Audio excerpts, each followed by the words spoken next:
የትምህርት ተደራሽነት ለማረጋገጥ መንግስት የጀመራቸውን ስራዎችን የግል ባለሀብቶች በማስቀጠል ለዘርፉ ከፍተኛ አስተዋጽኦ እያበረከቱ እንደሚገኙ የወላይታ ዞን ዋና አስተዳዳሪ ረዳት ፕሮፌሰር ሳሙኤል ተሰማ ተናገሩ። በተለይ በውጭ ሀገራት የሚኖሩ ዲያስፖራዎች በዞኑ በተለያዩ አካባቢዎች ላይ በሚከናወኑ የልማት ስራዎች ላይ በመሳተፍ አለኝታነታቸውን እያረጋገጡ መሆናቸውንም ነው ዋና አስተዳዳሪው ያስታወቁት። በዳሞት ወይዴ ወረዳ አዋና ማህበር አዲስ ያስገነባቸው የመማሪያ ክፍሎች ተመርቀው ለአገልግሎት ክፍት ሆነዋል። ዳግም አዴቦ ተጨማሪውን ያስመለክተናል። አዋና ነዋሪነታቸውን በሰሜን አሜሪካ ያደረጉ የወላይታ ተወላጆችና ወዳጆች የመሰረቱት ማህበር ነው። ማህበረሰብንና ልማትን መሰረት አድርጎ የሚሰራው ማህበሩ በዞኑ ዳሞት ወይዴ ወረዳ በደጋጋሌንዳ አንደኛና መካከለኛ ደረጃ ትምህርት ቤት ያስገነባቸውን 6 የመማሪያ ክፍሎችን አስመርቋል። ከዚህ ቀደም በተለያዩ የልማት ስራዎች ላይ አሻራው ማኖሩ የተነገረለት አዋና ማህበር ያልተመቸ የመማር ማስተማር ስራ ለመቀየር ከሚል እሳቤ አዲስ የመማሪያ ክፍሎችን ማስገንባቱን አስታውቋል። የዛሬ 3 ዓመት እዚህ መጥቼ ሳይ በጣም ትምህርት ቤቱ ደክሞ ነበር። ተማሪዎች የሚማሩበት ሁኔታ በጣም ጥሩ አልነበረም። ክፍሉ ተበላሽቷል።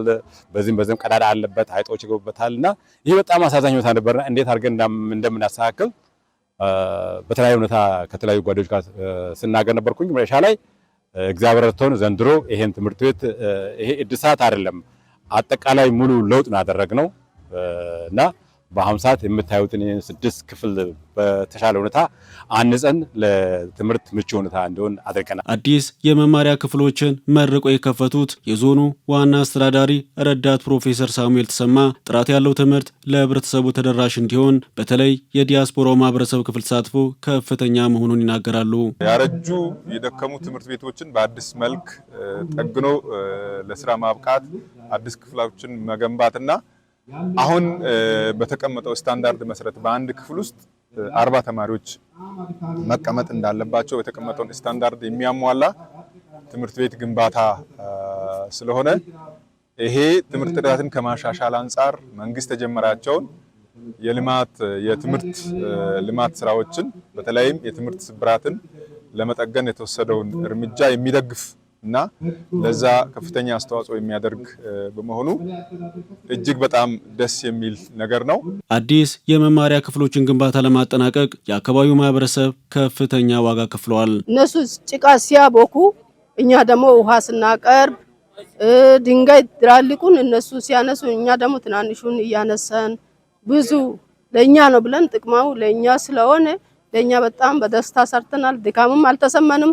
ደክመን ድካም አልተሰማንም። በጣም ደስ የሚል ነገር ነው። እዚህ ጋር ያሉ መማሪያ ክፍሎች ከዚህ በፊት የነበሩት ለመማር ማስተማር ስራ ብዙ ማይረቡ ነበር። ቤቱ የተፈራረሰ ነበር።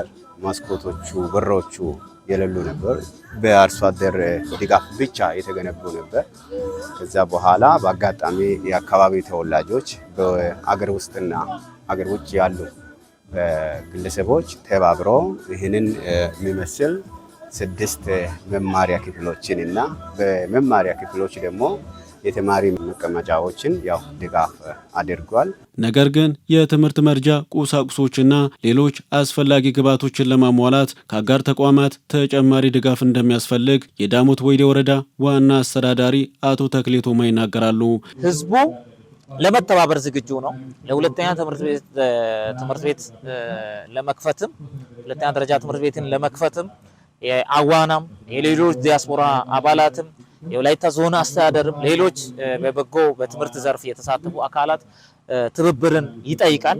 በእኛ በኩል በዞን አስተዳደር በኩልም ከ5ኛ እስከ 8ኛ ክፍል ላሉ ተማሪዎች ዲግሪ ምሩቃን መምህራን ያስፈልጋሉ። ይሄንን የማሟላት ስራ ላይብረሪውን በተሻለ ሁኔታ የማደራጀት ስራ፣ ለቤተ ሙከራ ወይም ላቦራቶሪውን የማደራጀት ስራ ከወረዳውና ከዞን አስተዳደር ይጠበቃልና ይሄንን እኛ የበኩላችንን የበስራ ይዘን እንሄዳለን። በዞኑ በገጠራማ አካባቢዎች የልማት ተደራሽነትን ለማሳደግ ትኩረት ሰጥቶ እየተሰራ መሆኑን የገለጹት ረዳት ፕሮፌሰር ሳሙኤል ተሰማ በቀጣይ እንደ ዳሞት ወይዴ ወረዳም የማህበረሰቡ የልማት ጥያቄ ምላሽ እንዲያገኝ በትኩረት ይሰራል ብለዋል። አሁን ይሄ ትምህርት ቤት ተሰርቷል። መምህራን ያስፈልጋሉ። በተለይ ዲግሪ መምህራን እጥረት እንዳለ ነግረውናል። የዲግሪ ያላቸው መምህራን በተለያዩ ሙያ መስኮች የሰለጠኑ ዲግሪ መምህራንን ወደዚህ እንመድባለን። አንደኛው እሱ ነው። ሁለተኛው ውሃ የለም።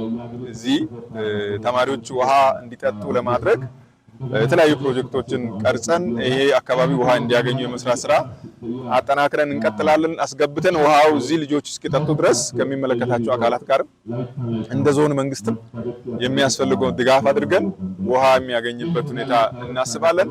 በቀጣይ ደግሞ በዚህ ብቻ አያበቃም። ከተሰራ በኋላ ቀጣይ ደግሞ 8ኛ ክፍል የጨረሱ ልጆቻችን ወደ ሩቅ ቦታ ሄደው እንዳይማሩ እዚህ አጠገባቸው ላይም እንዲቆዩ ለማድረግ ሃይ ስኩል የሚያስፈልጋል። እሱን ማቀድ ይፈልጋል። ነገ ተነገ ወዲያ ሳይሆን አቅደን የበጀት አካል አድርገን ከሰራን እዚህ አካባቢ ያለውን የትምህርት የሌሎችም የልማት ፍላጎቶችን ማሟላት እንችላለን። የዲያስፖራው ማህበረሰብ ክፍል የልማት አርበኝነቱን አጠናክሮ እንዲቀጥልም ጥሪ ቀርበዋል። በወላይታ ሶዶ ከተማ ከ39 ሺህ በላይ ወጣቶችና የከተማዋ ማህበረሰብ የተሳተፉበት የክረምት ወራት በጎ ፈቃድ አገልግሎት ከመንግስት ካዝና ይወጣ የነበረ ከ46 ሚሊዮን ብር በላይ ወጪ ታድጓል አሉ የከተማው ከንቲባ እታገኝ ኃይለ ማርያም። የበርካቶችን እንባ ያበሰው የበጎ ፈቃድ አገልግሎት በበጋ ወቅትም ተጠናክሮ እንዲቀጥልም ከንቲባው አሳስበዋል። በወላይታ ሶዶ ከተማ በጎነትና አብሮነት ለኢትዮጵያ ከፍታ በሚል ሲካሄድ የነበረው የክረምት በጎ ፈቃድ አገልግሎት ማጠቃለያና የ2018 ዓ.ም የበጋ አገልግሎት ማስጀመሪያ መድረክ ተካሂዷል። ሰናይት አብርሃም በጎነትና አብሮነት ለኢትዮጵያ ከፍታ በሚል መሪ በወላይታ ሶዶ ከተማ ሲካሄድ የቆየው የክረምት ወራት በጎ ፈቃድ አገልግሎት ስራ ለበርካታ አቅመ ደካሞች ቤት ግንባታና ጥገናን ጨምሮ በተለያዩ ዘርፎች የተሻለ ውጤት የተመዘገበበት ነው። የበርካቶች እንባ ያበሰው የክረምት ወራት በጎ አገልግሎት ተግባር ከግብ እንዲደርስ በጋራ በመግባባት ተቋማትንም ጭምር በማሳተፍ በተሰራው ተግባር ውጤት ማስመዝገብ መቻሉን የወላይታ ሶዶ ከተማ ከንቲባ ወይዘሮ እታገኝ ኃይለ ማርያም ተናግረዋል።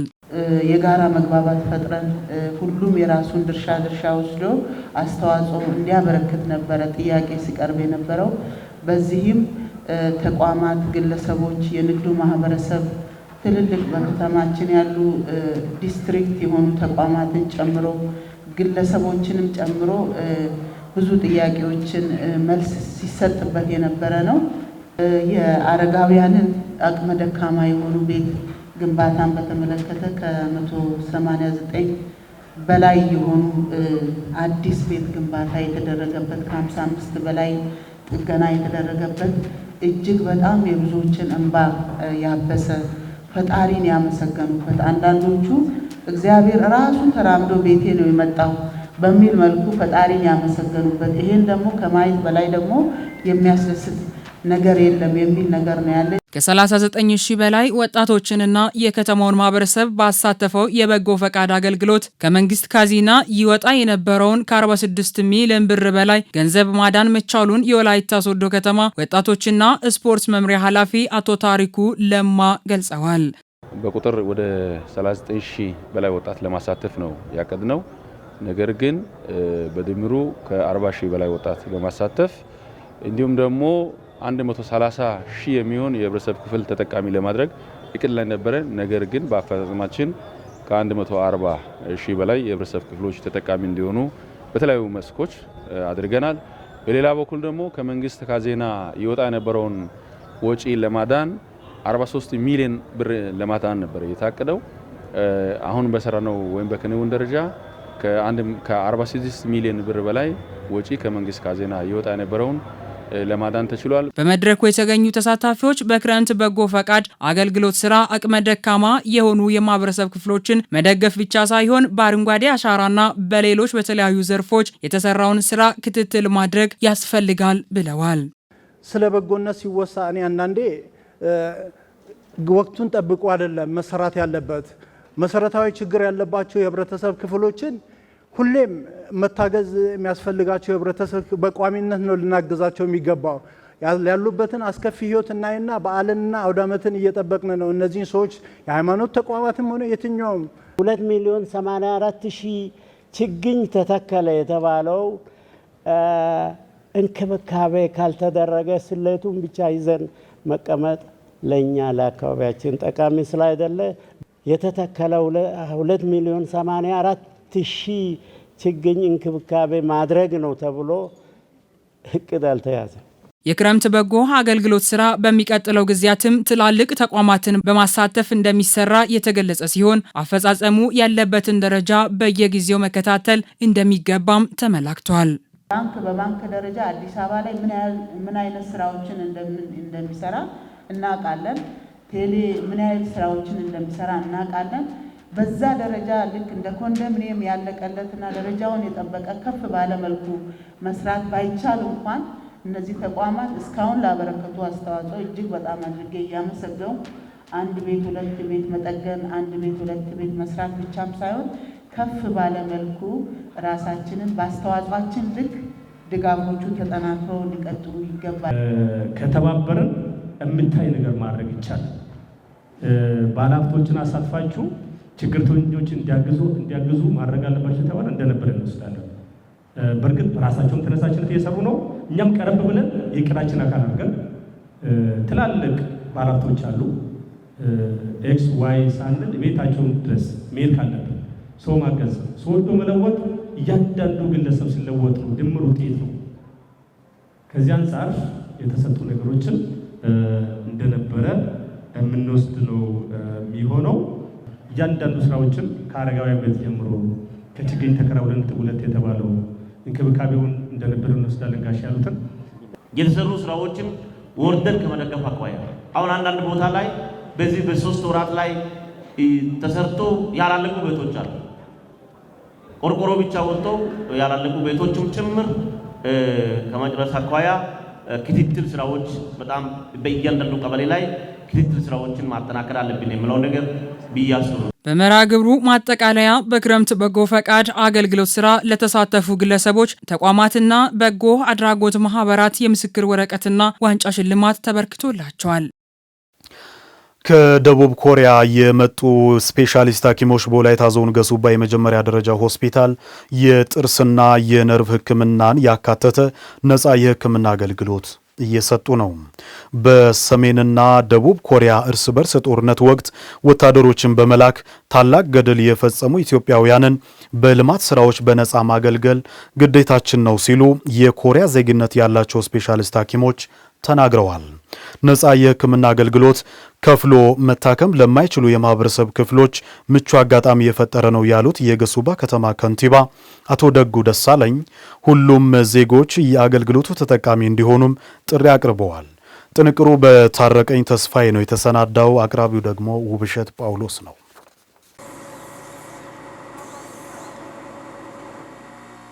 ከ75 ዓመታት በፊት በደቡብና ሰሜን ኮሪያ መካከል በተፈጠረው አለመግባባት በተቀሰቀሰው እርስ በርስ ጦርነት በብዙ ሺዎች የሚቆጠሩ ዜጎች ለህልፈት ተዳርገዋል። ብዙዎቹ ደግሞ ለከባድና ቀላል አካል ጉዳት ተዳርገዋል። ታዲያ በወቅቱ የኢትዮጵያ መሪ የነበሩት ቀዳማዊ ኃይለ ሥላሴ የኢትዮጵያ ወታደሮችን ወደ ኮሪያ በማዝመት ጦርነቱ እንዲቆም የፈጸሙት ገድል እስከ ዛሬ ይወሳል። ይህም የኮሪያና ኢትዮጵያን ቁርኝት ይበልጥ ማጠናከሩን ያወሱት ኮሪያዊ ሚሽነሪ ሐኪሞች ከዚያን ጊዜ ጀምሮ በኢትዮጵያ ውስጥ በተለያዩ የልማት ስራዎችም ሲሳተፉ ቆይተዋል። የመንገድ ከፈታ፣ የንጹህ መጠጥ ውሃ ዝርጋታና ሌሎች የተለያዩ ማህበራዊ አገልግሎት ሰጪ ተቋማት ግንባታም ከብዙዎቹ ጥቂቶቹ ናቸው። እዚህ በመሆኔ በጣም ደስተኛ ነኝ። እዚህ የመገኘቴ ዋናው ምክንያት ያለፈውን ታሪካዊ ግንኙነት በማሰብ ነው። ከዛሬ 75 ዓመታት በፊትም በኮሪያ እርስ በርስ ጦርነት ወቅትም ከ2 ሚሊዮን በላይ ህዝቦች ለሞት ተዳርገዋል። በዚያን ሰዓት ደግሞ ከኢትዮጵያ የተላኩ ከ100 በላይ ወታደሮችም ሞተዋል። በ3 ዓመታት ውስጥም ደግሞ 10 ሚሊዮን የሚሆኑ ሰዎች አጠቃላይ ህይወታቸው አልፏል። አሁን ላይ ሆኜ ኢትዮጵያ በዚያን ወቅት ያደረገችው ተሳትፎ ለምን አናግዛቸውም ማለት ጀመሩ። I could say በጣም አመሰግናለሁ እግዚአብሔር ስንደ 2 ዓመት በፊት እዚህ ሲመጣ ጊዜ እኔ በጣም አዝናለን። ስለዚህ ለእግዚአብሔር መጸሎት ብዙ ነበር። ዛሬ እኔ በጣም ደስ አለን። ምክንያቱም አሁን ሐኪሞች እዚህ መጣን። በጣም ደስ አለን። እኔ ኢትዮጵያ በጣም እወዳለሁ።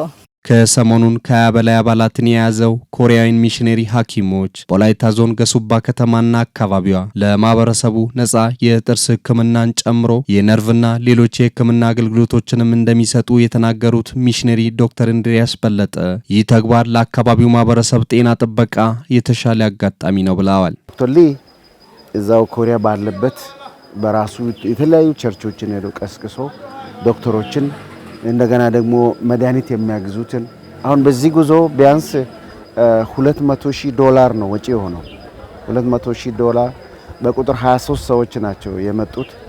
የጥርስ ስፔሻሊስቶች አሉ። ጆይንት ፔን፣ ቦን ፔን፣ ነርቭ ፔን፣ የትኛውም ፔን ካለ ያንን ትሪት የሚያደርጉ ዘመናዊ ሕክምና የተማሩ ሰዎች ሁሉ አሉበት። የኛ ዓላማ ይሄ ቢጊኒንግ ጅማሬ ነው፣ ለመጀመር ነው።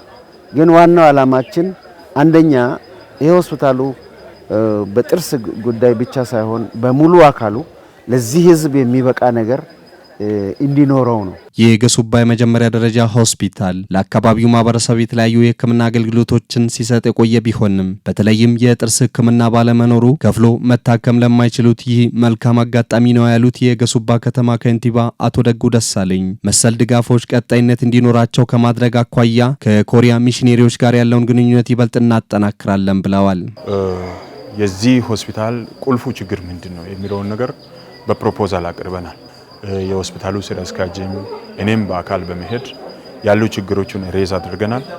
ያደረግናቸው ችግሮችን ውስጣዊ አድርገው በአካል መተን ሆስፒታሉን ጉብኝት እናደርጋለን። ከዛ በኋላ ለእናንተ የሚያስፈልጉ ቁሳቁሶችን ለማሟላት በእኛ በኩል ጥረት እናደርጋለን ብሎ ቃል ገብቷል።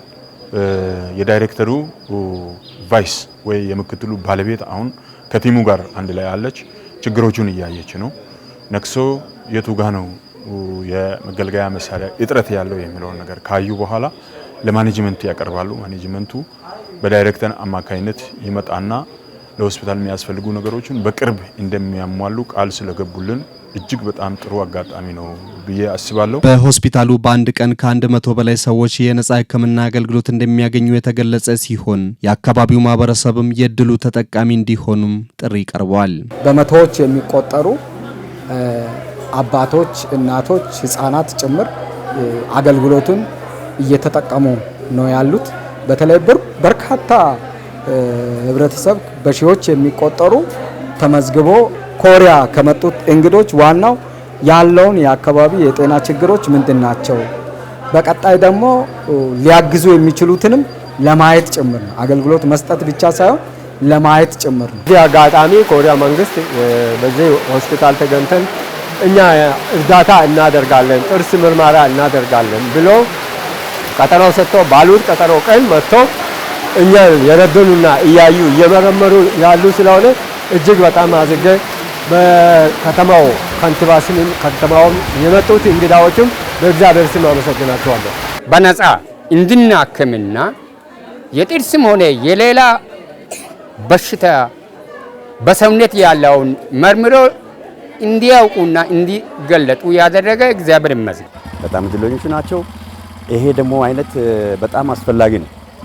ዛሬ ከሩቅ አገር ወደዚህ መጥተው ይሄንን ህብረተሰብ በነጻ ሲያገለግሉ በጣም እኔ የሚለው ነገር የለም፣ ቃላት ያጥረኛል። ጌታ እግዚአብሔር ይባርካቸው። በገሱባ የመጀመሪያ ደረጃ ሆስፒታል መስከረም 24 ቀን የተጀመረው ነጻ የሕክምና አገልግሎት እስከ መስከረም 28 ድረስ የሚቆይ ሲሆን ሁሉም የአካባቢ ማህበረሰብ የእድሉ ተጠቃሚ እንዲሆንም ጥሪ ቀርቧል።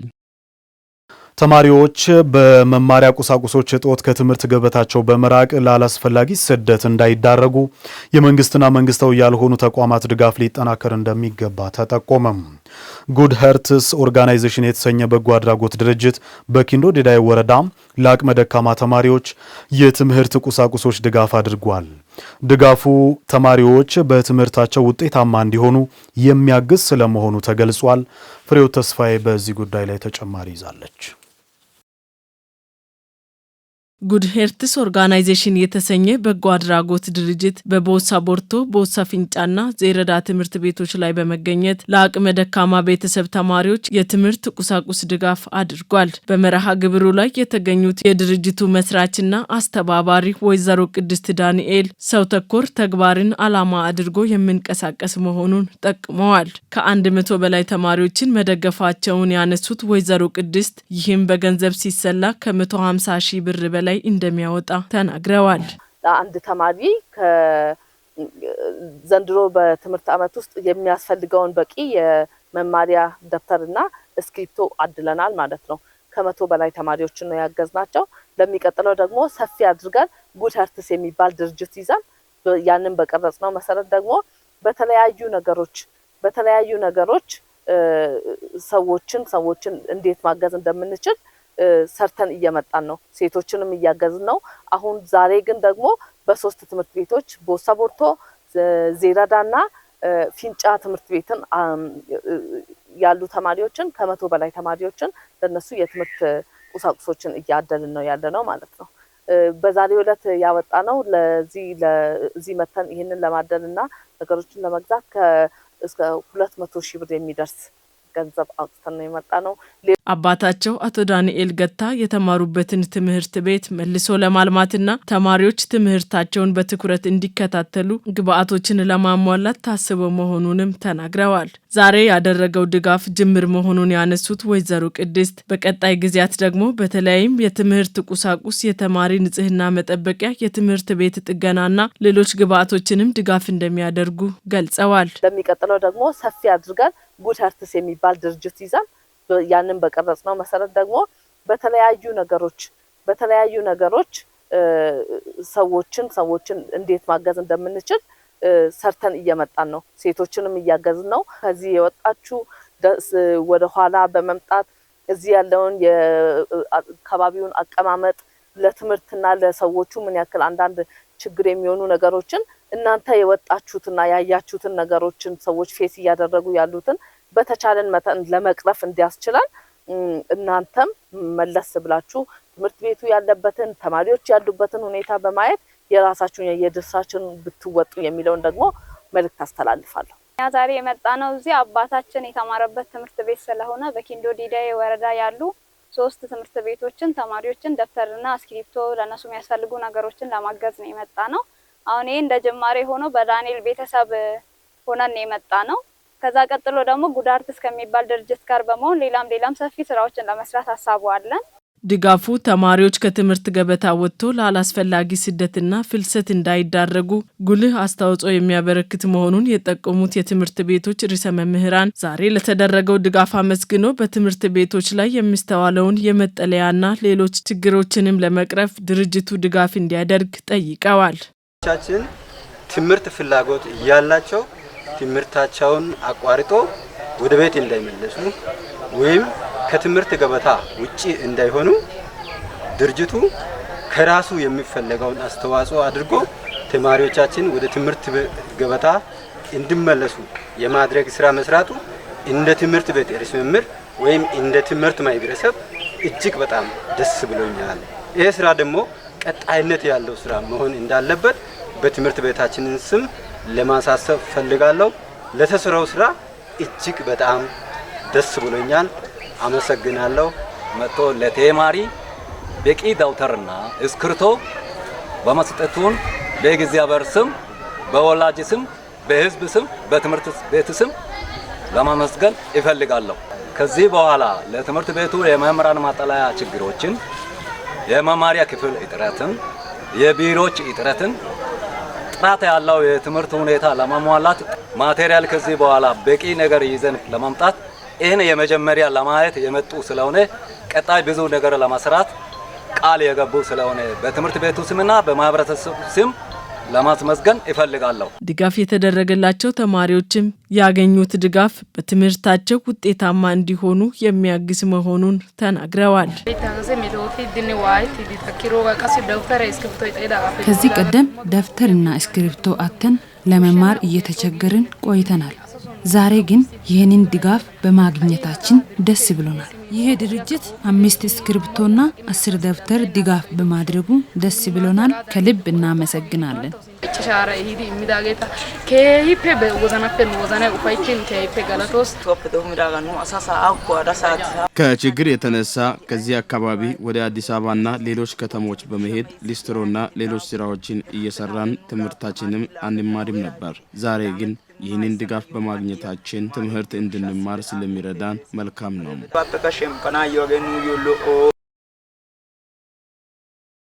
የወላይታ ሶዶ ከተማ መምህራንና ሰራተኞች የገንዘብ ቁጠባና ብድር ህብረት ስራ ማህበር 29ኛ መደበኛ ጉባኤውን አካሂዷል።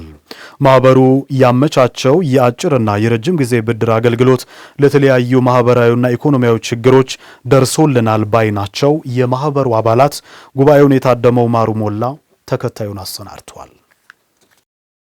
በ1987 ዓ.ም ከተመሰረተበት ወቅት አንስቶ ከጊዜ ወደ ጊዜ እየተጠናከረና የአባላቱንም ቁጥር በተጨማሪም ካፒታሉን እያሳደገ የመጣው በሶዶ ከተማ ከሚገኙት ከ50 በላይ የህብረት ስራ ማህበራት አንዱ የሆነው የወላይታ ሶዶ ከተማ መምህራንና ሰራተኞች የገንዘብ ቁጠባና ብድር ህብረት ስራ ማህበር 29ኛ መደበኛ ጉባኤውን ባካሄደበት ወቅት ከማህበሩ በርካታ ጠቀሜታዎችን ማግኘታቸውን የገለጹት የማህበሩ አባላት ከ30 ዓመታት በፊት የተመሰረተው አንጋፋው ማህበር ለዓመታት የጠየቀው የጽህፈት ቤት መስሪያ ቦታ እንዲሰጠው አሳስበዋል። ጽህፈት ቤት አይሰጥም ተብሎ ተደመደመ። ምንድነው የዚህ ማህበር ይጣፈን? ግዙፍ ነው፣ አንጋፋ ማህበር ነው፣ 30 ዓመት ያስቆጠረ ነው። ምንድነው ይጣፈን? ፕሮፖዛል ቀርጸው ለካንቲባ ጽህፈት ቤት ጥያቄ አቅርበዋል። ጥሩ ነው፣ ይሰጣል ወይ አይሰጥም ነው በፕሮፖዛሉ መሰረት።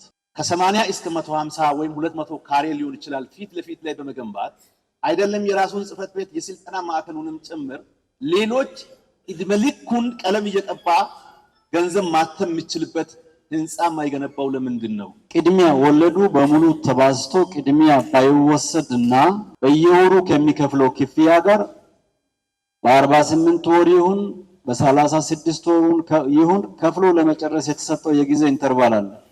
በዛ ኢንተርቫል ውስጥ በየወሩ እየመለስኩ ወለዴንም ጭምር ይመልሳሉ በሚለው ላይ እኔ እንደኔ የሚስማማ እሱ ነው። ቤቱ የሚስማማ ከሆነ አልቀበልም ያልኩት 100,000 ብር አበል ለሚቀጥለው ዓመት እናወጣለን። ይሄ በፕሮፖዛል ደረጃ የቀረበ ነው። ምናልባት በግሌ እኔ ይሄን አልተቀበልኩትም ብዬ ነው ማስበው። ጉባኤውን በመክፈቻ ንግግር ያስጀመሩት የወላይታ ሶዶ ከተማ ህብረት ስራ ጽህፈት ቤት ኃላፊ አቶ አየለ ዱጤቦ ማህበሩ ዘመኑን የዋጀ ልክ እንደ ባንክ የሚንቀሳቀስና በቴክኖሎጂ የተደገፈ እንዲሆን አሳስበዋል። የቁጠባና ብድር ስርጭትን በማሳለጥ ከሌሎች ህብረት ስራ ማህበራት ጋር ተወዳዳሪ እንዲሆን አስፈላጊውን ድጋፍ ጽህፈት ቤቱ እንደሚያደርግም ኃላፊው አመላክተዋል። ገንዘብ ቁጠባና ብድር ህብረት ስራ ማህበራት እንዲጠናከሩና ለተቋቋሙለት ዓላማ ተግባራትን እንዲሰሩ ከአደራጅ መስሪያ ቤት የሚፈለጉ ድጋፎችን እያደረግን ቆይተናል። እሱም በየጊዜው ያው ሂሳብ ክትትል፣ ኢንስፔክሽን እና ኦዲት አገልግሎት እየተሰጠ የቆየበት ሁኔታዎች አሉ። የህብረት ስራ ማህበር በሚደባ ያገኛል ቦታ የሚላል ከመንግስት በነፃ ከሚያገኛቸው ነገሮች አንዱ ቦታ ይላል፣ በሚደባ ያገኛል ይላልና ይሄንን እንደ ከተማ ሁሉም ነገር ተግባብተን ወስነን ለነሱ ቦታ እንዲመቻቸው ወደ ቀድሞ ዞን ለውሳኔ አቅርበን ያልተፈጸመበት ሁኔታዎች አሉና አሁን ደግሞ በእኛ ደረጃ በካቢኔ ተወስኖ እንዲወሰን እኛም ድጋፍ ደብዳቤ እንጽፋለን። ከዛ በኋላ ደግሞ በክልል ደረጃ ተወስኖ የሚመጣበት ሁኔታ እናመቻቻለን የሚለውን ነገር ይዘናል። የአዲስ አባላት ቁጥር እየጨመረ ነው። ነባር አባላትም ተጨማሪ ዕጣ እንዲገዙ በማድረግ 15 ሚሊዮን ብር ከብድር ፍላጎት ተርፎ ባንክ ላይ ያስቀመጠ ጠንካራ ማህበር መሆኑን የወላይታ ሶዶ ከተማ መምህራንና ሰራተኞች የገንዘብ ቁጠባና ብድር ህብረት ስራ ማህበር ሰብሳቢ አቶ ስዩም ስሜ ገልጸዋል። ማህበሩ ለአባላቱ የአጭርና የረጅም ጊዜ ብድር በማመቻቸት መምህራን የሚያጋጥማቸውን ኢኮኖሚያዊ ውስንነቶች ለመወጣት በማስቻሉ ተገቢው ድጋፍ ሊሰጠው እንደሚገባም ሰብሳቢው ጠይቀዋል። ህጋዊ የሰውነት ማረጋገጫ ሰርቲፊኬት ያገኘው በ1995 ግንቦት ወር አካባቢ ነው። ከዚያን ጀምሮ ለበርካታ አባላቶቹ የአጭርና የረጅም ጊዜ ብድር እየሰጠ አባላት ልጆቻቸውን እንዲያስተምሩ፣ ቤት እንዲሰሩ እንደገና ደግሞ እንዲነግዱ ራሳቸውን እንዲያሻሽሉ ከዚህም በተጨማሪ ደግሞ ለደራሽ ለሕክምና ሁሉ አባላት ከኛ እየተበደሩ ገንዘብ እየተበደሩ እየተጠቀሙ ይገኛሉ። የጽህፈት ቤት መስሪያ ለበርካታ ዓመት ጠይቀን እስካሁን ምላሽ አላገኘም። ባለፈውም ጊዜ ወደ ዞን ከተማ ልማት ሄደን የተሰጠን ምላሽ ለጽህፈት ቤት መስሪያ ለመስጠት እንቸገራለን። ነገር ግን ፕሮጀክት ቀርጻችሁ የስራ እድል የሚፈጥር ፕሮጀክት ቀርጻችሁ ወደ ሞል ደረጃ ያንን ለመስራት ከፈለጋችሁ ይሰጣል ስለተባለ አሁን ደግሞ ከተማው ከዞኑ ጋር አቻ ስለሆነ በቀጥታ ከተማውን እንጠይቃለን። ፕሮጀክት ቀርጸን ከተማውን እንጠይቃለን። ከተማው በሚሰጠን ድጋፍ ከክልሉ መሬት እናገኛለን የሚል ተስፋ አለኝ። አባላቱ በሚያደርጉት ንቁ ተሳትፎ የመምህራን የገንዘብ ቁጠባና ብድር ህብረት ስራ ማህበር አገልግሎት አሰጣጡ እየዘመነ መምጣቱን 29ኛ መደበኛ ጉባኤውን ማህበሩ ባካሄደበት ወቅት ተገልጿል። በመጨረሻም የማህበሩ የስራ አፈጻጸም በአባላት ጸድቆ ጉባኤው ተጠናቋል።